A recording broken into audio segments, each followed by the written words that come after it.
Hey team, welcome back to Game Time. I'm your host and coaching teammate, Shauna Griffiths, and I am really proud to bring you today's episode. It is the second in a two-part series with Cynisca Cycling. I am honored to be a part of their board.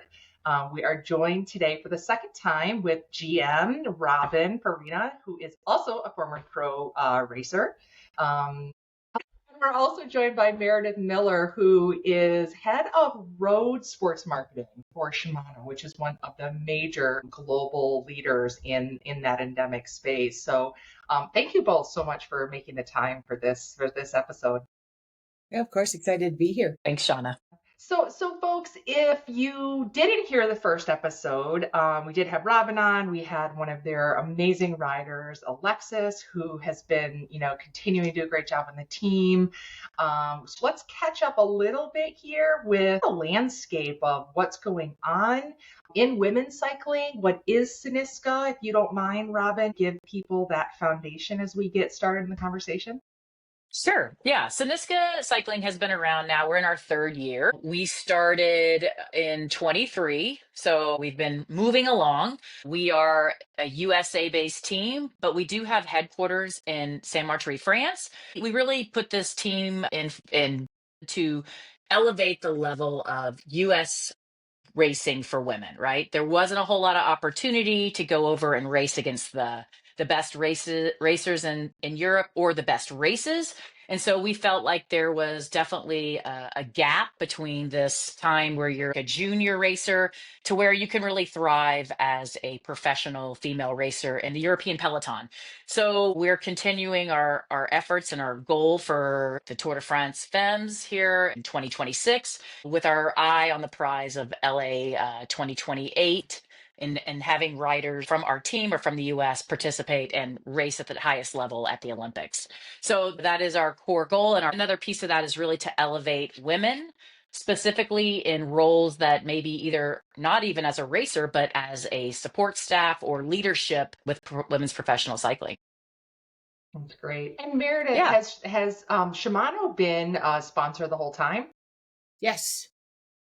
Yeah, we've been a sponsor with Cynisca since 2023. That's fantastic. Yeah. And I would add, without Shimano, we probably wouldn't be a team, right? You have to have these pillars as sponsors like Shimano to really elevate the team. I mean, we ride everything Shimano, all of our equipment, and that's such a huge sponsorship. We couldn't do without it, right? Yeah. That's amazing. So Meredith, as you are coming into this conversation, as you're thinking about Cynisca, like, can you give us an understanding of why it's been like such a great sponsorship for you, or what's been compelling about the Cynisca story for Shimano?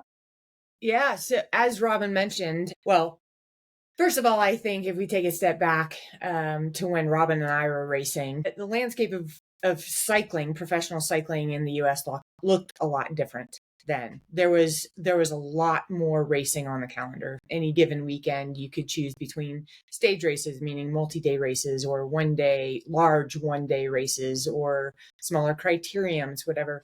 And over the years, we've kind of seen a big drop in those races.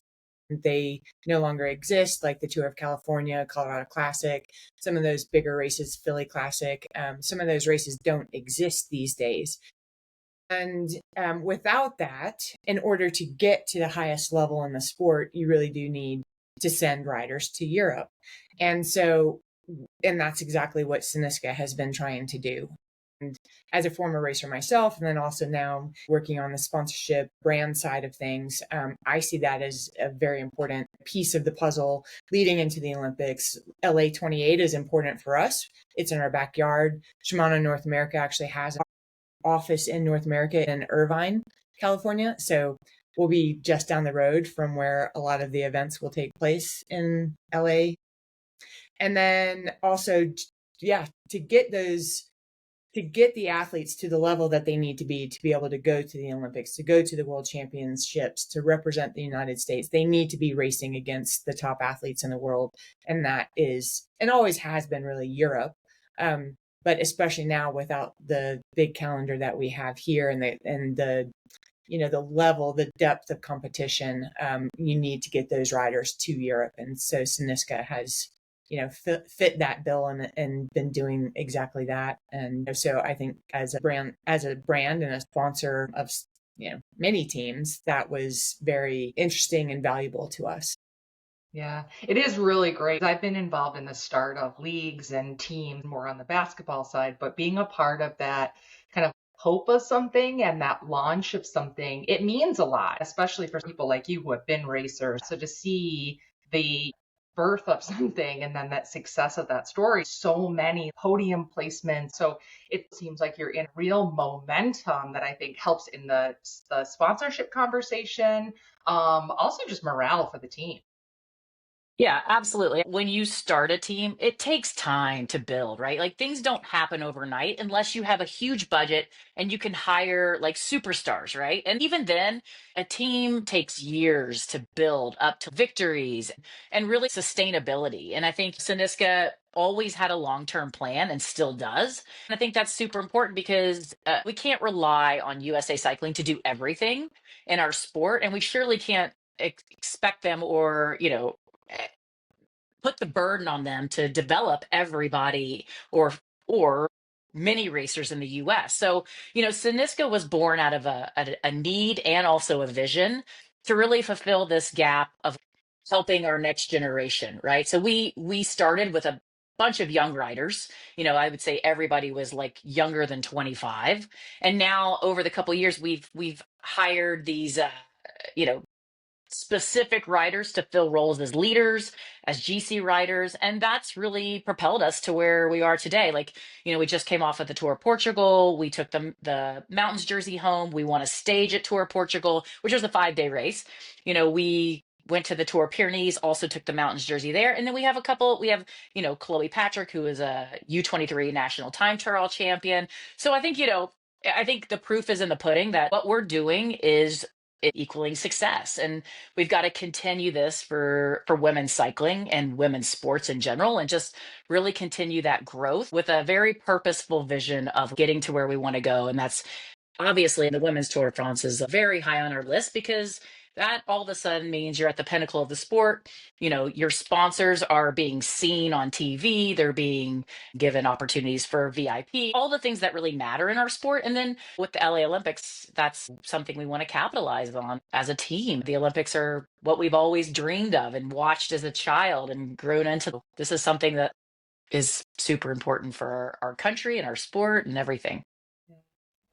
The momentum in women's sports, for those of us who have been athletes and work in sports marketing and stuff, we actually have this belief of the possibility. It's so close. So that's part of what Yeah. I get so excited about. That, again, major sponsors like Shimano being involved, the momentum of the team, the athletes, the wins, and all of that. You see, we're almost there. We can really get it, which makes this moment that you're in, this critical juncture that the team is in, that we're going to get into, is like, it's very much timely, it's urgent.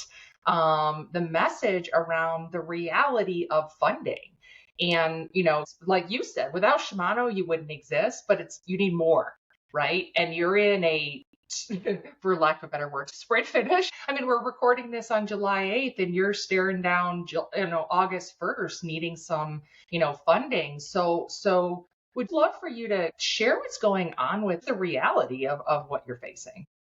Yeah, it's like you're in the sport in this year, but you're always looking down the road, right? You never get to rest in this sport, right? You're always thinking about the funding for next year and keeping riders and keeping staff, and all that really like blows up in your face in July, because this is the time where people are starting. I mean, I get 50 resumes a day from riders asking to be on Cynisca from all over the world, not just US riders. They're all wanting a job and they see us out there racing at top level races, and they see how our team works together and they want to be part of it. And so, we really have to start signing some contracts. We want to keep riders, we want to keep staff. And so all that takes is a financial commitment. And you don't have to have the money today, but you have to know that it is going to be there so that you can put these things in place. And if we don't have commitments, then we can't move forward, right? And so we are at a critical junction. And I think all it really takes is like vision and a little bit of creativity, right? So cycling is not a traditional sport. It's not something you can sell a lot of tickets to. We don't have a venue. But I think like with creative minds and with like marketing ability, like you see there is value in it. And there's a lot of ways to get creative. I traditionally, maybe women didn't have the buying power that they do now, but now they have all the buying power. Nothing gets passed by me when it comes to like, what are we spending our money on? And I think that's a huge thing to think about. It's like, your product could be easily exposed and bought by lots of women.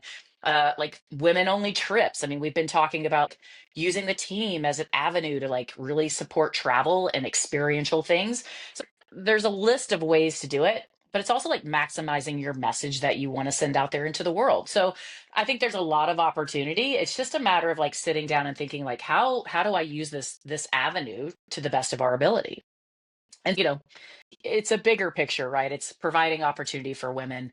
It's elevating sport, and you can get into the sport for a very affordable price. And I think that's something I really want to hit home about. It's not the WNBA yet. It's not professional tennis at Wimbledon, but at the athletic level, it is there. But from a sponsorship side, you could pretty much come in the sport and own it for not a whole lot of money. We could start a league, we can start these things that these other sports have done, but it just takes a little bit of meeting of the minds and having a vision for it. Yeah. And what Robin was saying about opportunity is that, particularly in cycling, historically, it's been around for a long time, right? But it is a very non-traditional sport. But in Europe, it is a very traditional sport. People will sit down for hours and watch bike races on TV. But primarily, that's always been men's racing. Only in the last few years have we seen more women's racing on TV. And so that opportunity to get into women's racing is much greater than it is, I think, in women's racing, because there's more opportunity for growth. And it's really significant, that opportunity for growth and the media attention and coming in at I don't want to minimize the value, but coming in at a lower cost because, we're not talking about millions of dollars yet. I hope the sport will get there one day, but, and so you have those opportunities come more on the ground level and grow and build that foundation within women's cycling and women's sport more so than you do on the men's side. Yeah. When we were first doing the first episode, it just kept hitting me that like this is one of the hottest things in women's sports that some people just don't know about yet, And because to your point, when you have some of these other leagues that have bigger backing or they have call it brother leagues, like the WNBA, NWSL, all of that, then someone could actually miss this opportunity. But with Shimano, you've got your hands on it. So when we are breaking through now, LA 28 becomes a reality, all of this, you were there for it. When you were there in that inception, those are the things that are really exciting about it, because whether it's a person who just believes in it and wants to, donate, or a brand wants to sponsor, you literally are shaping the sport and the lives of athletes to, I call it front office, but look at the two of you. It's been a very male dominated industry, and you both are thriving in it, from riding to the, seats that you have now. I just want to put an exclamation on that for the audience, because this is the type of opportunity that we're talking about for someone to be able to break. Yeah. I think that's a good point. Like Meredith said, cycling in Europe is very traditional. And there are still moments and there are still things about it that are very traditional, but that is changing. Like now more than ever, like we have two female directors that sit in the car, right? With a bunch of, and women are filling the car spots, the DS spots, but there's still a lot of men, leading the teams for women's teams. And that's fine and good. There are a few women that are crossing over and working in women in the men's world tour. And that's amazing too, because that's a hard road. And some of them are our constituents, Meredith, that have raced with us. So it's taken 20 years to get there, which is crazy, right? So I think like you said, this opportunity, and it really is the opportunity to keep promoting women in life, in career, in everything. That's why this is so powerful, and I don't want to see it end. It's because we've opened doors and we're going to continue to open doors, whether it is in athletics, but really it's just life and in professionalism too, right? Yeah. And so you made a point about like, do you have to have $1 billion company to sponsor cycling? No. Do you have to have a huge company? No. It's like you could just be a dedicated lover of cycling or someone who's interested in really elevating women's sports to come in and be very impactful in women's professional cycling or Cynisca cycling for that matter. Mm-hmm. Yeah, that's still kind of the level. Well, when I was racing the Tour de France or whatever iteration it was called back in 2003, it's crazy to think. One night we took our mattresses outside because it was so hot and the conditions that we were sleeping in were so miserable and terrible. And so to see the growth of everything from then till now has been huge. However, we still have a ways to go. And so to Robin's point again, we see these men's world tour teams where the team budgets are tens of millions of dollars and the riders are getting paid close to or around $10 million in salaries and stuff. And unfortunately, women's cycling is not there yet, but that also means, again, that opportunity to get in and be at the ground level and to be in this huge movement right now, and this momentum in women's cycling is exponential. There's exponential opportunity. That was just a good comparison. You look at the men's world tour and they're like 25 million as a budget, even more. And then you look at a women's world tour budget and it's 5 million, right? And then you can even scale that down, right? Like a pro team, you're looking at, 3 million, 2 million. And then, for a Conti team, it's like 1 to 1.5. Our initial investment was a little larger. We've been operating around 1 million for a budget to do all the things we've done. That's travel the world, back and forth to the US nationals. I mean, if you think about, and paying salaries, because that is important. Like, these riders are professional. They work just as hard as the men's world tour team. They should be paid a living wage that's, continues to evolve as they evolve as athletes. Yeah. You saying that brings up an element related to sponsors. You don't just align with Cynisca because it makes sense because it's an endemic sport. It's also like they have values that align with what you stand for, and even you as a female leader, like this actually represents what you stand for, and I think that's guiding people's decisions on where they're going to spend, their sponsorship dollars, and I hope that only continues. Yeah. Great point. Yeah. And as a brand sponsoring a women's program, I think women are a lot more emotionally attached to sport and to their to their heroes, to the superstars. And there's a reason for that. And I think that's because women in general and as athletes tend to be more engaging with their fans. And so by sponsoring those athletes, those teams, whatever, then as a brand, you're also creating that emotional connection to the fans and that brand loyalty. And so I would say women tend to buy products that are sponsoring the teams or the athletes that they follow. So it also just makes sense from a brand perspective to stand behind women's sport as it continues to grow, just to build that fan loyalty and that emotional connection, as Robin said earlier, to the people who are making the financial decisions Yeah. about purchases and whatnot. Definitely.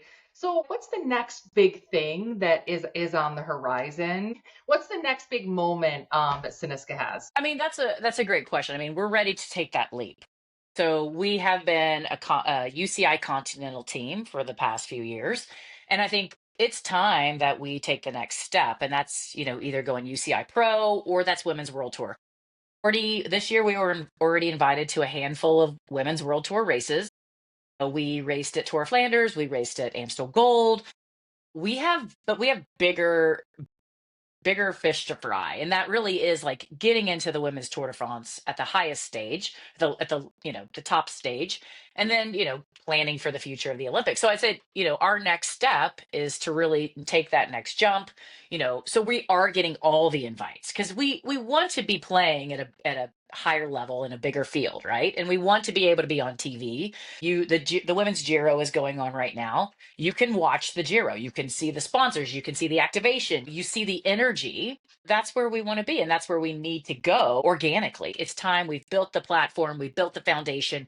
We've built the staff, and the riders keep growing as a team together and as individuals. And so, it is that next step, and that's what's going to happen. So I think with that funding that we're going to get here in the next, month and a half, that's the registration process starts pretty quickly, right? And so Yeah. it's like, boom, we're, like in January, we want to be racing in Australia at the Tour Down Under, right? So it's like, that's what I'm saying. Like, there's no downtime. We give our staff like a month off, and then it's go time again. So, And I ask the question because, again, if there are people in the audience that just aren't that familiar with cycling in general or women cycling, they don't really know how it works. I wanted to make sure that you spoke about that because so that people understand this is the moment, right? And where we go next is that stage. yeah, the And urgency. Meredith, earlier you were talking about kind of what's happened over the last, say, 15 years in cycling. And you were saying that racing has decreased in the US, but what you're not saying is that the interest isn't there. It's not that the interest isn't there from sponsors, not the interest isn't there from riders. As Robin said, you're getting like 50 applications a day, right? Mm-hmm. Can you give a little bit more context as to the why of what's happened? Again, for people hearing, I don't want them to misinterpret what you were saying there. Right. Yeah, you're right. We definitely saw this during COVID, of course, the increase in people riding bikes. They had a bike sitting on the shelf or in their garage for 10, 20 years. And they're like, okay, time to upgrade. I need to get outside. I need to exercise. And so I think the number of people who are riding bikes continues to grow, and not at the same rate we saw during COVID, but we're still seeing more people on bikes. As far as the racing side, because cycling is still a non-traditional sport. It is really hard to find the funding, the financial backing for events and for races. And what's become more expensive is the permitting to close roads, to have the police officers on course to close intersections so that the athletes are safe and they're racing on closed roads and not having to navigate traffic. And just the cost of putting on a race has gotten really, really high. And so to find the non-endemic sponsors to sponsor those events is hard. Again, non-traditional sport. So do they see the value in sponsoring a cycling race that may or may not be on TV? You don't know how many people are going to show up because you can't sell tickets to the event or the venue. There's just the model for bike racing is a lot different than an arena sport or something like that. And then the bike industry has its own challenges. Sometimes we're in a tough spot right now after COVID, where the industry itself just doesn't have a lot of money. So the industry can't by itself support these big races. So that's where you have to really bring on the big non-endemic sponsors, both for events and for teams. It's the bike industry alone can't sponsor and elevate and sustain all this racing that we want to see happening. So we're seeing still people buying bikes and riding. It's just recreationally more so than at the professional level in the US. Right. And so when you were talking about that interaction, the loyalty, the excitement of that the athletes have, the teams have, that their fans have, can you help the audience understand if that's not happening in a typical arena with tickets bought and stuff like that, where is that engagement happening? Because it is like rabid. Mm-hmm. And I'm a fan, which I say because my household is one of them. Well, it's a great question because one of the reasons why I would say cyclists in general, but particularly women, are a lot more accessible to fans is because we're not in a locker room or somewhere in some private space, closed space prior to the game, the match, the race, whatever it is. You go to a bike race and the teams are set up. They might have their team buses and stuff where they're hanging out before they step off the bus to go to the start line, but you're right there. People can reach out and touch you on the start line. And we've seen it in the tour, people getting too close to touching during races. But, you're standing there at the start, the finish. Families are coming up with their kids, boys and girls, asking for autographs. And you're right there. There are no barriers, both figuratively and literally, really, between the fans and the athletes. So it just increases that engagement outside of the races too. I think that women want to be part of the community. I'm not saying that men don't, but I think women they go to school visits and they're a lot more engaged with talking to kids about bike safety, whether it's riding, with the helmet on or just doing little parking lot laps and tricks and skills and, showing the kids all these different things and going to bike shops and doing, group rides with the local community. There's a lot of different ways that the athletes engage, I think, a lot more directly with the fans and the communities that are a little bit maybe harder to do at kind of the upper echelon of different sports, Yeah, yeah, Hey, definitely. Shauna, I was thinking about this, when we're talking about like engaging crowds, and I was like, Cynisca has gone on a hunt to find women like you who are involved in sport, who really want to raise the bar, not only in sport, but in life. And so I look at what Cynisca's board is doing, right? We've all female, right? I'm not on the board, but you are, Eleanor. We've got a list of pretty high powered women on board. We're creating a buzz, we're creating a fan base so that you can go off and tell your friends, and then Eleanor can tell her friends, and Patty can tell her friends. And so it's like this, like, not a campaign, but it's like a wave, right? We're trying to build. And that's not kids, that's like full grown women who are riding bikes around the world. Like, you ride everywhere. Eleanor just got back from, I think, Norway or somewhere. Anyway, I mean, that's like spreading the gospel, right? Yeah. Which is what we're trying to do, and do it at the grassroots level, right? But we're using all the tools we can. We're using social media, we're using, LinkedIn. Like, it's just this constant, like, keeping put a push of like, how do we keep the fire burning?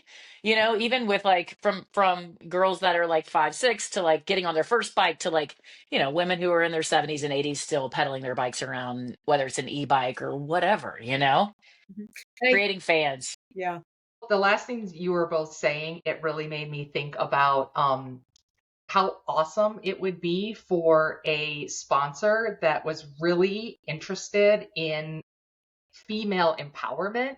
And the reason I say that is because actually being able to fix your own flat tire, do your own like bike mechanics, be out there and go for a ride, there is something really freeing about it. There is something really empowering about it. You're Oh, going yeah. fast, you're with a group, you take turns. The one thing I think that people don't understand enough about the sport, which I think could and should and would matter to a sponsor, is the team nature of riding. Whether it's two people riding together or your own version of a mini Peloton, you like that team effort is, it's so there. So I'm saying it, calling it out right now. If there's someone listening to this and they really want to align with empowerment, freedom, like those type of things. And there's so many stories to tell with it. And I say this as I live it and breathe it. And so I truly believe it. In the basketball space, you see these little girls, they have posters of the, WNBA players. I remember maybe it was like 15 years ago or something. I had an office in New York City, and on my wall, I had Rachel Atherton. And because I followed mountain biking first, but Yeah. I was Yeah. looking to her in my like late 30s, being like, oh my God, you're so awesome. So it doesn't matter what age you are, you can look at these women like going out there doing really badass stuff. I think it gives in the leadership space when you see that, and it's all about possibility. Yeah. Yeah. And one of the things you mentioned was, teams, right? Teammates, having teammates. And I don't know that a lot of people realize how much of a team sport cycling is.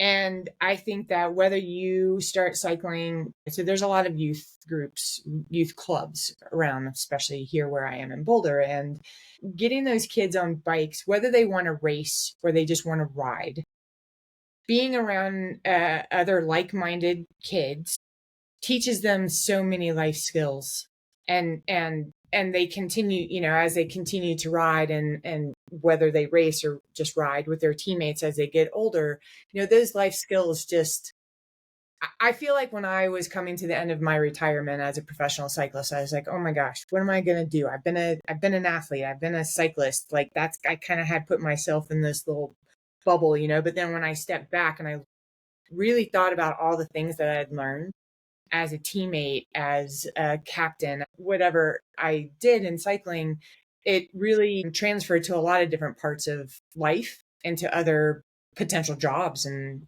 whether it was in the cycling industry or not.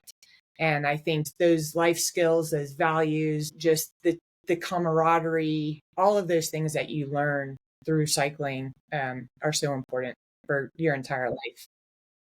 Yeah, I mean, let's not joke about like how many employers out there really look to see have these have has a candidate been a former athlete? Because it takes drive, it takes commitment, it takes communication, like all the skills that Meredith was speaking about. It's like those are checklist off your resume, right? You have to have that ability to be able to perform and be able to show up at your best when it matters.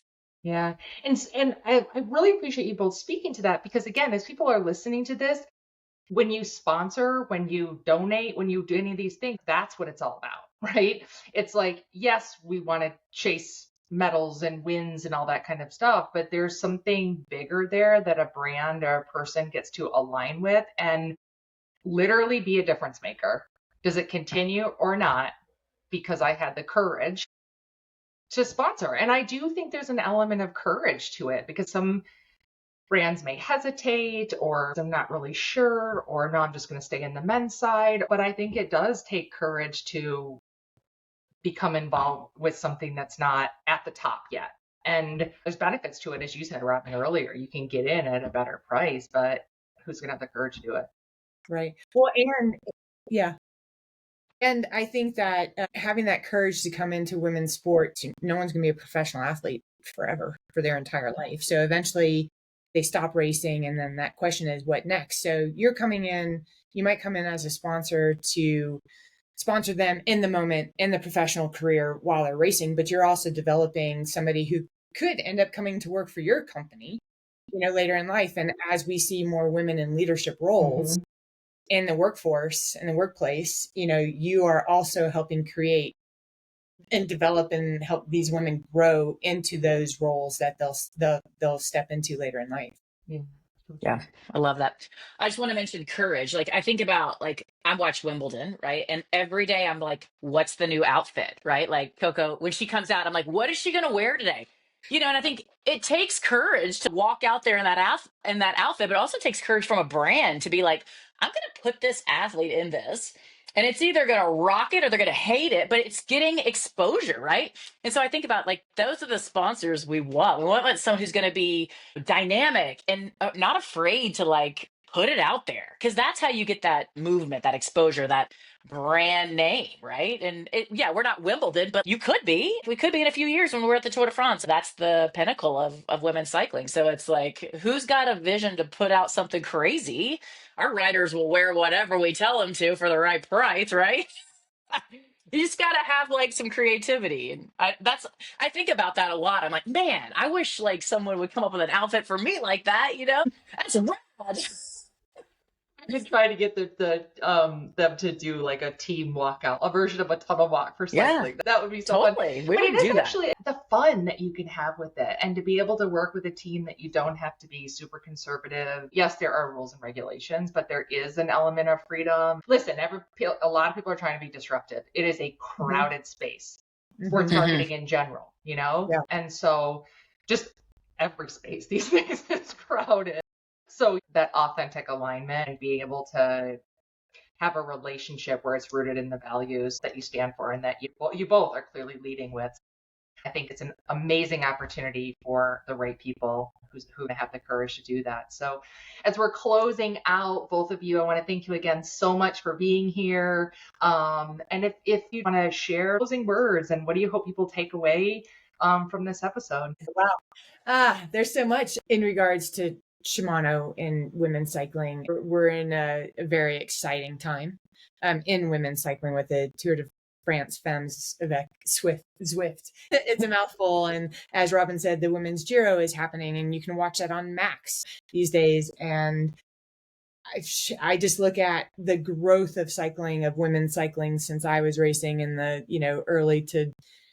early 2000s into the 2010s, and just how much it has grown. But yet we still have a long ways to go. We are not at the same level of the men's sport yet, but I think we can get there, with the right people supporting women's cycling, both endemically and non-endemically, I think we're going to continue to see this growth, this trajectory, and see women at the, on the world stage, so that it is a recognizable sport globally. Yeah. Well, as a leader, as a female athlete, thank you, Meredith, for the work that you are doing and the work that Shimano is doing. As a rider, thank you for the great products you put out that are on our lights. Robin, and we'll close out with you. Sure. And I want to say thank you, Meredith, for taking time today. Your sponsorship is invaluable. We want to continue and be partners for the long haul.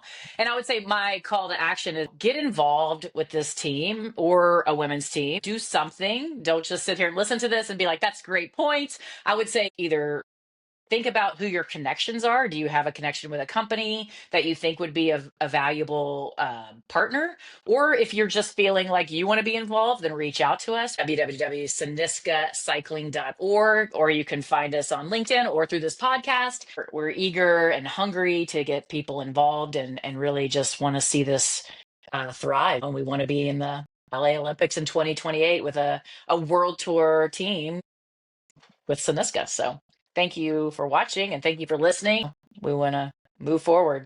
Yeah, ending with that. So yes, please, everyone. Thank you, ladies, so much. And everyone, thank you so much for listening. And please help spread the word. And let's keep riding. Thank you. Thank you.